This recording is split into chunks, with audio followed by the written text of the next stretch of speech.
Hello दोस्तों, welcome back to my channel. आज से हम स्टार्ट कर रहे हैं एक नई सीरीज। और ये जो सीरीज है क्लास 12th की जो ऑर्गेनिक केमिस्ट्री है, मतलब जो सेकंड बुक है उसके लिए है। तो आज हम पहला चैप्टर पढ़ रहे हैं haloalkanes and haloarenes. और ऐसे करके इस सीरीज में ये जो पूरी ऑर्गेनिक केमिस्ट्री है क्लास 12th की वो मैं कवर करूंगा। और मैं आपको बता दूं, ये जो वीडियोस है बेसिकली सीबीएसई के जो स्टूडेंट्स हैं क्लास 12th में 95 प्लस मार्क्स स्कोर करना चाहते हैं अपने बोर्ड के एग्जाम्स में, ये सीरीज बेसिकली मैं उन्हीं के लिए बना रहा हूं। लेकिन अगर कोई जेई और नीट की प्रिपरेशन कर रहा है और वो चाहता है कि जो एनसीईआरटी है उसके जो बेसिक्स है, जो कॉन्सेप्ट्स है, वो अगर वो क्लियर करना चाहता है तो ये वीडियोस उसके लिए भी क्या रहेगी, बहुत हेल्पफुल रहेगी। और दोस्तों, ये जो ऑर्गेनिक केमिस्ट्री है इसमें जितने भी चैप्टर्स है उसको हम पढ़ेंगे कैसे, मैं आपको एक बार बता देता हूं। तो जो चैप्टर होएगा सबसे पहले हम उसका इंट्रोडक्शन पार्ट पढ़ेंगे फर्स्ट नंबर पे। सेकंड नंबर पे हम उसकी प्रिपरेशन पढ़ेंगे। थर्ड नंबर पे हम उसकी केमिकल रिएक्शन पढ़ेंगे। और फोर्थ नंबर पे हम क्या पढ़ेंगे, उसकी फिजिकल प्रॉपर्टीज। और लास्ट में हम क्या पढ़ते हैं, यूजेस पढ़ते हैं। तो कोई सा भी ऑर्गेनिक केमिस्ट्री को हम बिल्कुल ऐसे ही पैटर्न में पढ़ेंगे, introduction, preparation, physical property, chemical properties जिसमें केमिकल रिएक्शन भी आ जाती है, और लास्ट में क्या पढ़ लेते हैं, उसके यूजेस पढ़ लेते हैं। तो सबसे पहला जो चैप्टर है हमारे पास वो क्या है, haloalkanes and haloarenes. तो हेलो एल्केन्स और हेलो अरीन्स में सबसे पहले हम समझते हैं कि ये जो चैप्टर है इसका नाम का मतलब क्या है। तो दोस्तों, यहाँ पे जो halo alkane and hello arenes है ये क्या होता है, आईयूपीएसी नेम होता है। अगर मैं इसका कॉमन नेम लिखूं तो ये होता है एल्काइल हैलाइड, और ये क्या होता है, अराइल हैलाइड होता है। ठीक है, ये आईयूपीएसी नेम था हेलो एल्केन्स, और हेलो अरीन्स भी आईयूपीएसी नेम था। लेकिन अगर मैं हेलो एल्केन का कॉमन नेम लिखना चाहूं तो वो क्या हो जाएगा, एल्काइल हैलाइड। और हेलो अरीन्स का कॉमन नेम लिखना चाहूं तो वो क्या हो जाएगा, अराइल हैलाइड हो जाएगा। तो हम सबसे पहले समझते हैं कि एल्काइल का मतलब क्या होता है। इस चैप्टर को समझने से पहले एक बेसिक सा कॉन्सेप्ट है जो आपने 11th में पढ़ रखा है कि एल्काइल का मतलब क्या होता है, तो वो हम समझ लेते हैं। फिर हमको बहुत अच्छे तरीके से समझ में आ जाएगा कि हेलो एल्केन और हेलो अरीन का मतलब क्या होता है। तो आपको पता होगा जो एल्काइल ग्रुप होता है उसको हम किससे रिप्रेजेंट करते हैं, आर से रिप्रेजेंट करते हैं। एल्काइल ग्रुप बनता कैसे है, अगर आपके पास एल्केन है और एल्केन में से आप क्या करते हो, हाइड्रोजन को सब्ट्रैक्ट कर देते हो, तो आपके पास क्या आएगा, एल्काइल ग्रुप आ जाता है। ठीक है, एल्केन का फॉर्मूला क्या होता है, CnH2n प्लस में 2। और इसमें से आपने क्या करा, एक हाइड्रोजन को रिमूव कर दिया, तो फॉर्मूला क्या बन जाएगा, CnH2n प्लस में 1। और ऐसे आप कार्बन की वैलेंसी क्या करते हो, फ्री दिखा देते हो। क्योंकि अगर आपने एक हाइड्रोजन हटा दिया है तो कार्बन की एक वैलेंसी क्या हो जाएगी, फ्री हो जाएगी। इसलिए हम यहाँ पे ऐसे डैश दिखाते हैं जिससे बॉन्ड क्या हो जाता है, फ्री हो जाता है। तो अगर मैं पहला मेंबर लिखूं एल्केन का तो वो क्या होता है, CH4 होता है। जो पहला मेंबर है एल्केन का वो क्या होता है, CH4 होता है। और अगर मेरे को इससे क्या बनाना है, एल्काइल बनाना है, तो मैं क्या करूंगा, इसमें एक हाइड्रोजन को सब्ट्रैक्ट कर दूंगा, तो वो क्या बन जाएगा, CH3 डैश बन जाएगा। अगर मैं दूसरा मेंबर देखूं तो इसमें क्या होता है, C2H6 होता है, जिसको हम क्या बोलते हैं, इथेन बोलते हैं। और अगर मैं इसमें से एक हाइड्रोजन को सब्ट्रैक्ट कर दूं तो ये क्या बन जाएगा, देखो C2H5 डैश बन जाएगा। तो ये क्या था, आपके पास मीथेन था, और मीथेन से आपने क्या बनाया, एल्काइल बनाया, तो इसका नाम क्या हो जाएगा, इसका नाम हो जाएगा मिथाइल। ठीक है, तो ये हमारे पास क्या आ गया, एल्काइल ग्रुप आ गया। ऐसे देखो आपके पास ये था इथेन, C2H6 क्या होता है, इथेन होता है, और आपने इससे क्या बनाया, एल्काइल बनाया। इसका नाम क्या हो जाएगा, इसका नाम हो जाएगा इथाइल हो जाएगा। अब हम तीसरे नंबर पे देखते हैं। तीसरे नंबर पे आपके पास क्या होता है, प्रोपेन होता है, C3H8 होता है। अगर मैं इसको ओपन करके लिखूं तो आप क्या करोगे, इसे लिखोगे CH3 CH2 CH3 लिखोगे। ये जो स्ट्रक्चर है ये किसका है, प्रोपेन का स्ट्रक्चर है। अब प्रोपेन में अगर आप देखो तो ये जो टर्मिनल कार्बन है, ये कार्बन कितने कार्बन से जुड़ा हुआ है, एक कार्बन से जुड़ा हुआ है, तो ये क्या हो जाएगा, 1 डिग्री कार्बन। ये बीच वाले कार्बन को देखोगे तो ये क्या है, 2 डिग्री कार्बन है। क्यों, क्योंकि ये 2 कार्बन से जुड़ा हुआ है, तो ये सेकेंडरी कार्बन और ये क्या है, प्राइमरी कार्बन। और ये वाला जो कार्बन है ये भी क्या हो जाएगा, प्राइमरी कार्बन, मतलब 1 डिग्री कार्बन हो जाएगा।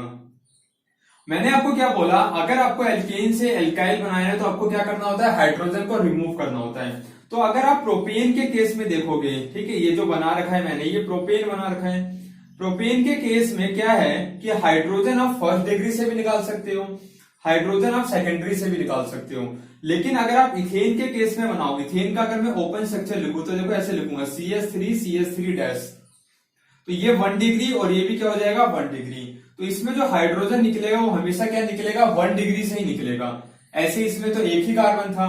लेकिन अगर यहाँ पे आ जाते हो प्रोपेन के केस में, तो यहाँ पे दो पॉसिबिलिटी है कि 1 डिग्री से भी निकाल सकते हो हाइड्रोजन को, 2 डिग्री से भी हाइड्रोजन को आप निकाल सकते हो। तो आप यहाँ पे दो केस बना लो। यहां लिख दिया मैंने 2 डिग्री से अपने हाइड्रोजन को हटाया है, और यहां लिख दिया मैंने 1 डिग्री से अपने हाइड्रोजन को रिमूव करा है। अगर आप 1 डिग्री से निकालोगे तो बनेगा क्या CH3 CH2 डैश बन जाएगा। यहां से हाइड्रोजन हटेगा तो 2 आ जाएगा, तो ये आ जाएगा CH3 और ये आ जाएगा CH2 और ये CH2 डैश। अगर आप यहां से निकालो 2 डिग्री से निकालो तो यहां से एक हाइड्रोजन कम हो जाएगी, तो बनेगा क्या स्ट्रक्चर CH3 बनेगा, CH यहां पे फ्री हो जाएगी वैलेंसी, और ये क्या बन जाएगा CH3 बन जाएगा। तो ध्यान देने वाली बात यही है कि देखो प्रोपेन जो आपने बना रखा था, प्रोपेन से आप एल्काइल बना रहे हो, तो यहाँ पे दो केस पॉसिबल हो जाते हैं। ये अगर आप 1 डिग्री से निकालते हो तो ये जो बनता है इसको क्या बोल रहे हैं हम, नॉर्मल प्रोपाइल बोलते हैं। क्या बोलते हैं, नॉर्मल प्रोपाइल बोलते हैं। लेकिन अगर आपने 2 डिग्री से हाइड्रोजन को रिमूव करा है तो देखो ये वाला स्ट्रक्चर बना था, ठीक है, इसका नाम क्या हो जाता है, आइसोप्रोपाइल हो जाता है। तो अगर आप प्रोपेन में 2 डिग्री से हाइड्रोजन को रिमूव कर रहे हो तो स्ट्रक्चर का नाम जो बनेगा, एल्काइल ग्रुप बनेगा, उसका नाम क्या हो जाएगा, आइसोप्रोपाइल हो जाएगा। और आप इसे याद कैसे रख सकते हो, देखो ये जो सेकंड लास्ट कार्बन है इस पे क्या है, 2 मिथाइल ग्रुप क्या है, सेम है। तो कभी भी सेकंड लास्ट कार्बन पे 2 मिथाइल ग्रुप सेम आ जाए तो आपको कौन सा वर्ड लगाना है, आइसो वर्ड लगाना है। तो देखो प्रोपेन से प्रोपाइल तो बनेगा, लेकिन कौन सा प्रोपाइल बनेगा, वो नॉर्मल प्रोपाइल बनेगा या फिर आइसो प्रोपाइल बनेगा, वो आपको ध्यान में रखना है। अगर आप 1 डिग्री से निकाल रहे हो हाइड्रोजन को तो नॉर्मल प्रोपाइल बन जाएगा, लेकिन 2 डिग्री से अगर आप हाइड्रोजन को निकाल रहे हो तो क्या बन जाएगा, आइसो प्रोपाइल बन जाएगा। इथेन और मिथेन में हमने ऐसा क्यों नहीं करा, क्योंकि उसमें तो सिर्फ 1 डिग्री था, इसलिए हमने वहां पे कुछ ऐसा नहीं करा था। अब हम देखते हैं ब्यूटेन से आप कौन कौन से ब्यूटाइल ग्रुप बना सकते हो। तो मान लिया आपके पास क्या है, ब्यूटेन है, तो ब्यूटेन क्या होता है, C4H10 होता है, ठीक है, C4H10, तो ये ब्यूटेन है। तो ब्यूटेन को अगर मैं ओपन करके लिखूं तो कैसे लिखूंगा, CH3 लिखूंगा, CH2 फिर आएगा CH2 और ये क्या हो जाएगा, CH3 हो जाएगा। अब यहाँ पे आप हाइड्रोजन कहां कहां से निकाल सकते हो, सबसे पहले तो आप डिग्री बताओ, ये कैसा कार्बन है, 1 डिग्री कार्बन, क्योंकि एक कार्बन से जुड़ा हुआ है। ये कार्बन इधर से भी जुड़ा है, इधर से भी, तो कैसा हो जाएगा, 2 डिग्री कार्बन हो जाएगा। ये कार्बन कैसा है, इधर से भी इधर से भी, तो मतलब ये भी क्या हो जाएगा 2 डिग्री, और ये क्या है 1 डिग्री। टर्मिनल वाले क्या है, प्राइमरी कार्बन, और जो बीच वाले 2 कार्बन है वो क्या है, सेकेंडरी कार्बन। अब यहाँ पे भी पॉसिबिलिटी है कि आप हाइड्रोजन को 1 डिग्री से निकालो या फिर आप हाइड्रोजन को क्या निकालो, 2 डिग्री से निकालो। तो अगर आप 1 डिग्री से निकालते हो तो देखो स्ट्रक्चर क्या बनेगा, CH3 बनेगा, CH2 बनेगा, CH2 और फिर क्या आ जाएगा, CH2 डैश आ जाएगा। और अगर आप यहाँ पे 2 डिग्री से निकाल दो किसी वाले से भी तो CH3 CH यहां से निकाल लिया मान लिया, तो CH डैश निकाल दिया, फिर ये CH2 है और ये क्या है, CH3। तो देखो अगर आपने जैसे प्रोपेन के केस में 1 डिग्री से निकाला था तो क्या बना था, नॉर्मल प्रोपाइल बना था। वैसे ही अगर आप ब्यूटेन से ये हाइड्रोजन निकाल के एल्काइल बना रहे हो 1 डिग्री से, तो इसको क्या बोलेंगे, नॉर्मल ब्यूटाइल बोलेंगे। लेकिन अगर आपने यहाँ पे 2 डिग्री से निकाल रखा है तो क्या आप इसे, जैसे प्रोपेन के केस में हमने 2 डिग्री से निकाला था तो उसे क्या बोला था, आइसोप्रोपाइल बोला था। लेकिन हम क्या ब्यूटेन के केस में 2 डिग्री से निकाल रहे हैं तो क्या इसे आइसोप्रोपाइल बोलेंगे, तो नहीं बोलेंगे। क्यों, क्योंकि मैंने आपको एक चीज बताई थी कि सेकंड लास्ट कार्बन पे 2 मिथाइल ग्रुप सेम होने चाहिए तभी आइसो वर्ड आता है। यहाँ पे देखो आप सेकंड लास्ट कार्बन पे एक इधर मिथाइल ग्रुप है और इधर पूरा कौन सा ग्रुप है, इथाइल ग्रुप है, इसलिए हम इसे आइसोब्यूटाइल नहीं बोलेंगे। तो ऐसे केस में हम इसे क्या बोलते हैं, सेक ब्यूटाइल बोलते हैं, मतलब सेकेंडरी ब्यूटाइल हो जाता है। तो आई थिंक आपको समझ में आ रहा होगा कि ब्यूटेन से हम कौन कौन से एल्काइल ग्रुप बना सकते हैं, नॉर्मल ब्यूटाइल कैसे बनाएंगे और सेकेंडरी ब्यूटाइल कैसे बनाएंगे। अब एक केस आता है कि हम आइसोब्यूटाइल कैसे बनाएं। तो देखो आइसोब्यूटाइल बनाने के लिए आपको जो ब्यूटेन है वो ऐसे ब्रांचिंग वाला होना चाहिए। अगर ऐसे टाइप का 4 कार्बन का ब्यूटेन है, देखो 1 2 3 4, ठीक है, ऐसे टाइप का आपके पास क्या आ जाए, ब्यूटेन आ जाए। इससे हम देखो कैसे बनाएंगे आइसोब्यूटाइल। तो आप देखो यहाँ पे ये कार्बन कैसा है, एक कार्बन से जुड़ा हुआ है तो ये क्या हो जाएगा 1 डिग्री। ये बीच वाला कार्बन देखो 3 कार्बन से जुड़ा हुआ है तो ये क्या हो जाएगा 3 डिग्री हो जाएगा। और ये वाला क्या है 1 डिग्री, क्योंकि ये एक कार्बन से जुड़ा हुआ है। और ये ऊपर वाला भी क्या हो जाएगा 1 डिग्री हो जाएगा। तो यहाँ पे पॉसिबिलिटी क्या है, आप 1 डिग्री से निकाल सकते हो और कौन से निकाल सकते हो 3 डिग्री से। तो यहाँ पे भी हम 2 पॉसिबिलिटी कर लेते हैं। यहाँ पे आपने 1 डिग्री से एक हाइड्रोजन को रिमूव करा तो देखो क्या बनेगा, CH3 बनेगा, CH बनेगा और ये आएगा CH2 डैश आएगा। इस वाले से हमने निकाल दिया। एक पॉसिबिलिटी क्या है, इस वाले से निकालो 3 डिग्री से। अगर आप 3 डिग्री से निकालोगे तो यहां से अगर आप निकाल दोगे तो क्या बनेगा, CH3C, यहाँ पे H निकल जाएगा तो डैश आ गया। इसके ऊपर क्या था CH3 था और यहां आ जाएगा CH3। तो अगर आप ये जो वाला केस है, ठीक है, ये जो था आपके पास इसके ऊपर CH3 भी था। आपने पहले वाले केस में 1 डिग्री से निकाला, मतलब यहां से निकालो तो CH2 डैश हो गया। और दूसरे केस में 3 डिग्री से निकालो तो यहां से H निकालो तो यहाँ पे डैश हो गया। तो अगर आप यहाँ पे देखो तो सेकंड लास्ट कार्बन पे 2 मिथाइल ग्रुप क्या आ रहे हैं, सेम आ रहे हैं। तो इसको क्या बोलेंगे हम, आइसोब्यूटाइल बोलेंगे। तो अब आपको समझ में आ रहा होगा कि आइसोब्यूटाइल कब बन रहा है, जब ऐसी ब्यूटेन है आपके पास ब्रांचिंग वाली। लेकिन अगर आपके पास नॉर्मल ब्यूटेन थी स्ट्रेट चेन में और अगर आप 2 डिग्री से निकाल देते हो तो प्रोपेन वाला केस नहीं होता, यहाँ पे सैक ब्यूटाइल बनता है। ऐसे वाले केस में अगर आप 1 डिग्री से निकालते हो तब बनेगा आइसोब्यूटाइल। इसलिए मैं आपको बोल रहा हूं, आपको जो ट्रिक है वो ये याद रखनी है कि सेकंड लास्ट कार्बन देखो और उस पर क्या होना चाहिए, 2 मिथाइल ग्रुप होने चाहिए। तो 4 कार्बन थे और सेकंड लास्ट पे 2 मिथाइल ग्रुप थे, इसलिए आइसो वर्ड आया। और 4 कार्बन है तो क्या आ गया, ब्यूटाइल आ गया। अब इस वाले केस में आप देखो 3 डिग्री से आपने निकाला है तो सेकंड लास्ट कार्बन पे क्या है, 3 मिथाइल ग्रुप सेम है। तो ऐसे केस में क्या जाता है, टर्सरी ब्यूटाइल बोलते हैं इसको, टॉट ब्यूटाइल बोलो आप।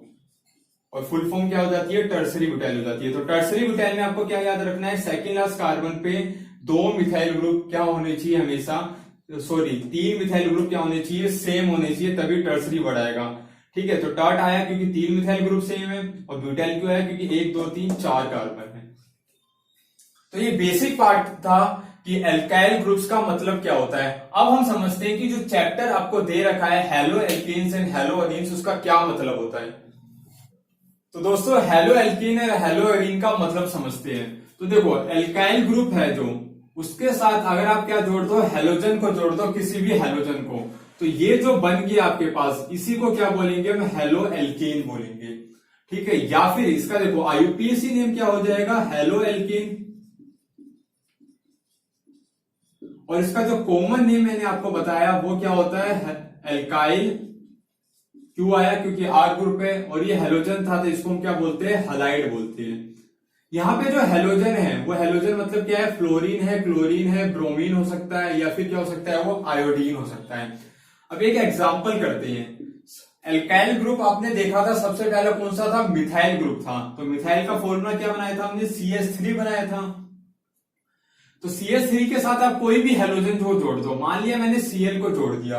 अब ये जो बन गया, ये क्या बन गया, एक हेलो एल्केन बन गया। अब इसका आईयूपीएसी नेम लिखते हैं। तो आईयूपीएसी नेम बहुत इजी है, आपको पता है इसे क्या बोलते हैं, हेलो एल्केन। तो सबसे पहले हेलो लगाना है, मतलब Cl है तो क्लोरो, F है तो फ्लोरो, ब्रोमो हो जाएगा और आइडो आ जाएगा। तो हेलो मतलब यहाँ पे क्या है, क्लोरो है। एल्केन, एक कार्बन का एल्केन कौन सा होता है, मिथेन होता है। तो इसका नाम क्या हो गया, क्लोरोमिथेन हो गया। अगर मैं इसका कॉमन नेम लिखना चाहूं तो कॉमन नेम कैसे लिखेंगे, यहाँ पे देखो एल्काइल हलाइड नाम होता है। तो एल्काइल कौन सा, यहाँ पे देखो मिथाइल है, तो ये लिखेंगे आगे मिथाइल। और यहाँ पे हलाइड कौन सा है, Cl है, मतलब क्लोराइड है। ठीक है, ये पहला एग्जांपल हो गया। अगर मैं आपको दूसरा एग्जांपल बताऊं तो मिथाइल के बाद बताओ कौन सा था, C2H5 था, इथाइल। इसके साथ मैंने क्या लगा दिया, मान लिया F लगा दिया। अब मैं इसका आईयूपीएसी नेम लिखना चाहता हूं तो आईयूपीएसी नेम कैसे लिखूंगा मैं इसे, हेलो एल्केन होता है आईयूपीएसी नेम, तो हेलो इसमें क्या है, फ्लोरो है, तो हमने आगे लिखा फ्लोरो। फिर एल्केन वर्ड, यहाँ पे 2 कार्बन का जो एल्केन होता है उसका नाम क्या होता है, इथेन होता है। तो नाम क्या हो जाएगा, फ्लोरो इथेन हो जाएगा। अगर मैं इसका कॉमन नेम लिखना चाहूं तो कॉमन नेम क्या होता है, एल्काइल हलाइड। इसमें एल्काइल देखो क्या है, इथाइल है, तो ये इथाइल हो गया। और यहाँ पे हलाइड क्या है, F है, तो मतलब क्या हो जाएगा, फ्लोराइड हो जाएगा। तो ये हो गया 2। अब तीसरा जो था वो क्या था, प्रोपेन से हमने प्रोफाइल बनाया था 2, नॉर्मल प्रोफाइल बनाया था और एक क्या बनाया था, आइसो प्रोफाइल। तो नॉर्मल प्रोफाइल क्या था, CH3 था, CH2 था और CH2 और ये डैश था। अब ये तो एल्काइल ग्रुप हो गया और इसके साथ अगर आप हेलोजन को जोड़ दो तो क्या बन जाएगा आपके पास, हेलो एल्केन या फिर आप बोलो एल्काइल हैलाइड। मान लिया मैं इसके साथ क्या जोड़ देता हूं, Cl को ही जोड़ देता हूं। अब मैं इसका IUPAC नेम लिखना चाहता हूं, तो अब बहुत आसान है, लॉन्गेस्ट कार्बन की चेन लो आप, तो ये लिखोगे 1, ये लिखोगे 2 और ये लिखोगे 3। और नाम IUPAC में क्या होता है, हेलो एल्केन होता है। तो हेलो यहाँ पे क्या है, क्लोरो है, तो क्या हो जाएगा 1 पे क्लोरो, और एल्केन का मतलब क्या है, प्रोपेन है। तो ये क्या हो गया IUPAC नेम। अगर मैं इसका कॉमन नेम लिखना चाहूं तो कॉमन नेम क्या होता है, एल्काइल हैलाइड। तो ये कौन सा एल्काइल था, नॉर्मल प्रोपाइल था, तो लिखोगे आप नॉर्मल प्रोपाइल, और यहाँ पे हैलाइड की जगह क्या आ जाएगा, क्लोराइड आ जाएगा। ठीक है। अगर मैं इसका आइसो प्रोपाइल बनाऊं तो कैसे बनाऊंगा, देखो 4th एग्जांपल करते हैं। CH3 हो जाएगा CH डैश और यहाँ पे क्या हो जाएगा CH3, यहाँ पे Br लगा देता हूं मैं। सबसे पहले इसका IUPAC नेम देखते हैं। तो IUPAC नेम कैसे करोगे आप, लॉन्गेस्ट कार्बन की चेन लोगे, ये हो जाएगा 1, ये हो जाएगा 2 और ये हो जाएगा 3। तो 2 पे क्या है, देखो आप ब्रोमो है, ठीक है, यही होता है हेलो एल्केन। सबसे पहले आपने हेलो लिखा, लेकिन आपको बताना भी तो पड़ेगा वो हेलो कहां पे है, इसलिए हमने लिखा 2 पे ब्रोमो और 3 कार्बन है, तो क्या लिखोगे, प्रोपेन लिखोगे। तो ये क्या हो जाएगा उसका IUPAC नेम। अब इसका हम कॉमन नेम लिखते हैं। तो कॉमन नेम में आपको पता है ये कौन सा प्रोपाइल था, आइसो प्रोपाइल था, तो आप लिखोगे आइसो प्रोपाइल, और Br है तो क्या लिख दोगे आप, ब्रोमाइड लिख दोगे। ठीक है। एल्काइल हैलाइड होता है कॉमन नेम, तो एल्काइल हैलाइड लिखा है, लेकिन कौन सा एल्काइल था, आइसो वाला था, इसलिए हमने यहाँ पे ये आइसो प्रोपाइल ब्रोमाइड लिखा था। तो आई थिंक आपको समझ में आ गया होगा कि हेलो एल्केन्स और ये जो एल्काइल हैलाइड है इसकी स्ट्रक्चर हम कैसे बनाते हैं और कैसे हम इसकी IUPAC नेमिंग को कर सकते हैं। तो ये जो पार्ट था ये क्या था, इंट्रोडक्शन वाला पार्ट था। इसमें मैंने आपको haloalkanes and alkyl halide के बारे में समझाया। अब दूसरे वाले पार्ट में मैं आपको हेलो एलीन्स का जो स्ट्रक्चर है वो कैसे बनाते हैं, और जो जिसको हम क्या बोलते हैं, अराइल हैलाइड बोलते हैं कॉमन नेम में, और उसमें हम समझेंगे और चीज, classification of alkyl halides and aryl halides. तो मिलते हैं अब एक नेक्स्ट वीडियो में।